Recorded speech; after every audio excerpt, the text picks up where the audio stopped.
Let me paint a picture for you. It's 1:30 a.m.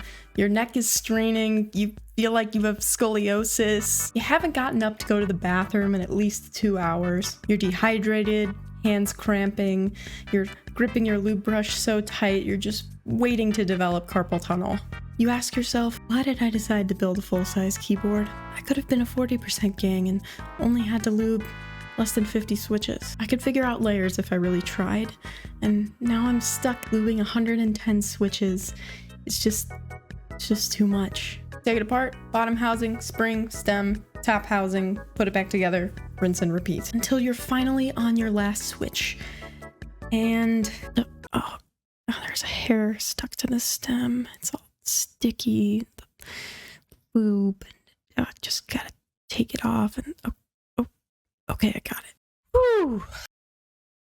There's gotta be a better way, right? I don't know about anyone else, but lubing is either therapeutic or your day job in hell. I honestly think it depends on how many minutes into it I am. At the beginning, I'm pretty confident, but by the end, I'm so over it. Today, I'm going to show you guys my method of lubing that has significantly improved my speeds to usually under 2 hours. Before I jump into it, please subscribe and ring the bell. It helps me out a lot. And join the Discord, links in the description. This method includes lubing the bottom housing, spring, stem, and even top housing, but you can change it up, mix and match however you like. I also want to make note that you can actually bag lube your stems. This is the same idea as what you would do for springs. You put your stem in a bag or Tupperware, add your lube, shake vigorously for a bit, but this is going to get lube on the tops of the stems. So personally, I don't recommend this because then you're going to have to spend time wiping the lube off of all of those stems. But there's a lot of really, really great keyboard builders that do this method, so it's definitely not wrong. It's just not for me. So here are some of the materials that you are going to need. A thin lube like Super Lube for the springs, your choice of your main lube. I would go with the Krytox 205 grade 0 if you're doing a linear switch, and Trebosis 3203 or 3204 if you're doing a tactile switch. A small brush, some bowls or boxes to organize parts, a small plastic bag, and maybe a paper towel in case things get messy, and they probably will. Optionally, you could use a lube station, but just a little hack for you guys. If any of you have ever bought any Akko switches, or really any switches that come in good packaging, you can use that packaging as a lube station. It's great for the environment and great for your wallet. And personally, that's what I do. I just want to say, a lube station, it's really not required. You can easily just line all your switches up and be careful about it. All right, now that we have everything, here's the thesis statement. You will lube things faster the more you are able to batch certain steps together. In a way, you are the assembly line. How can you break down a single step and apply it to every switch in one go? Well, first of all, we're going to take apart each switch. We're not going one by one. You can focus on taking them apart first and then organizing them later. Again, we are simplifying each step for max efficiency. Now we organize, put the stems in a container, the top housings in a different container, the springs in the bag, the bottom housings in a lube station, or just carefully stand them up on a table, oriented the same way. Now we need to bag lube the springs. Just add some thin lube to the bag. I'm using Super Lube.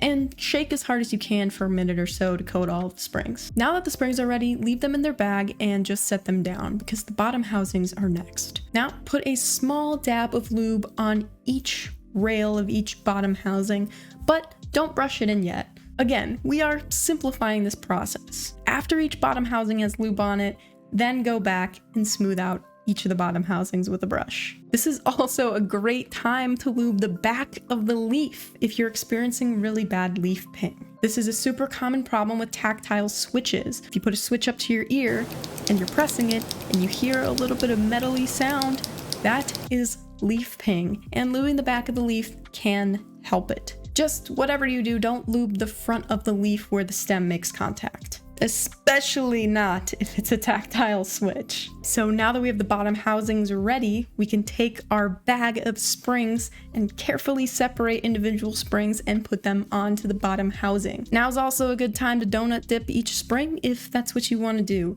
Donut dipping can help with the sound of your springs. All you got to do is dip the bottom of a spring just a little bit, don't go too much, into your thing of lube, and then put it on the bottom housing. So now we are ready for the stems. If you have a stem holder, this is the time to use it because we're doing the stems. If not, just use your hands and hold it carefully. Again, try to keep the amount of lube you're putting on each stem consistent across the whole batch because we want all of our switches to feel the same. Now, tactile gang, don't get lube on the legs of your stem. Unless that is something you are intentionally doing, that is going to take away the tactility of your switch. Not completely, but it is not going to feel as sharp as before. Linear gang, if you want to do the legs, have at it. It can actually improve the smoothness of some switches just because some switches have kind of a scratchier leaf than others. So where it makes contact, you can put lube there. It might help. It might do nothing, but the stakes are not as high for linear gang. So if you want to do the legs, be my guest. Every time you finish a stem, put it on one of the springs of the switches and just let it sit there. Now, once you've placed all your lube stems on all the tops of your springs, it is now time to focus on the top housing. So with the top housing, you might want to lube this. If not, just go ahead and put your switch together. But if you do want to lube the top housing, now is the time. Try to put a little bit of lube where the stem is going to make contact with that top housing. Don't go overboard with this step. A little goes a long way. This is a great thing to do if you've got her on CJs, for example, and you're having a very loud, unpleasant sounding upstroke. To be clear, I don't think that CJs sound bad stock, just a lot of people want to tone down that crazy clackiness. So this is for you. And really, you should lube the upper housing if you're having a loud poppy upstroke. That's really it. If your upstroke is loud and annoying, lube the top housing because that's where the contact's happening. Put them all together and there you go.